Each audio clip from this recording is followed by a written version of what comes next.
Syed Hussain Imam, 1931–2002, more commonly known as John Elia, was a Pakistani Urdu poet, philosopher, biographer, and scholar.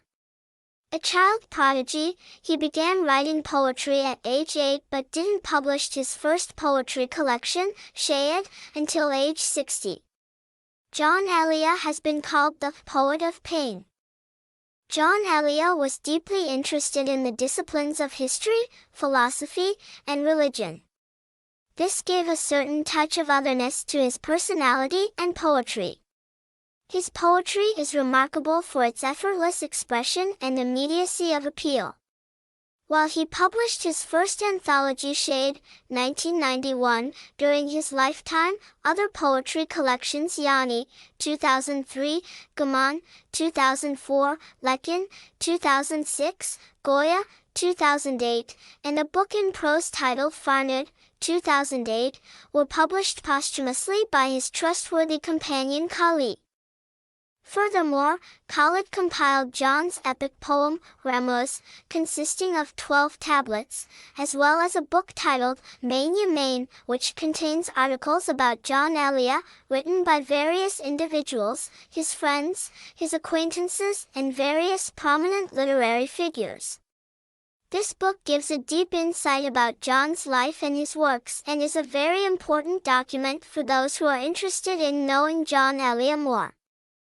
John had also collected his letters to Zahida Hina, to whom he was married, but they had separated later. Elia had also translated Kitabuti Tawasin and Jawhari Salki by Mansoor Halaj, which remain unpublished. The government of Pakistan honored him with the prestigious Award of Excellence for his services to literature. What made him immensely popular was his distinct style of reciting poems at musharas, poetry symposia. The poet-turned-politician Kumar Vishwas has said that Elia's poetry is full of pain, suffering, and disarray. Reputed Urdu critics and writers have talked about the influence of Sufi elements and spirituality in his works. A few have pointed out the influence of Ganga Jamuni traditions on his writings. But one important aspect of his poetry that has been thoroughly neglected while writing up.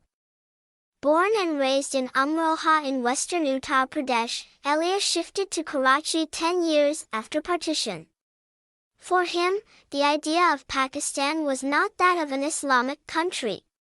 He writes in Syed, the only book published in his lifetime, if Pakistan was formed in the name of Islam, then at least the Communist Party would never have supported its demand. In a poem, Sarzamini Kwabo Kyle, Land of Dreams and Imaginations, he addresses Pakistan on its foundation day.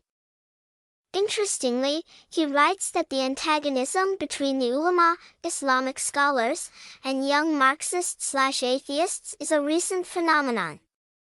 In the 1940s, the ulama did not stoop to name-calling where young rebellious minds were concerned.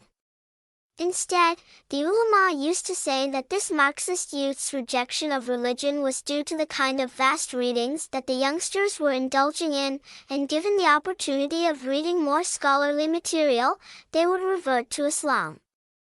Elia points out that the enmity between religious people and communists is not innate but a later invention of the defenders of capitalism to discredit Marxist ideas. Elia's poetry is full of references to communist revolution and class consciousness. Unfortunately, most of these couplets and poems are not shared much on social media. His most popular poems are those in which people get a whiff of heartbreak. On the tendency of some of his own fraternity to sell their art rather than use it to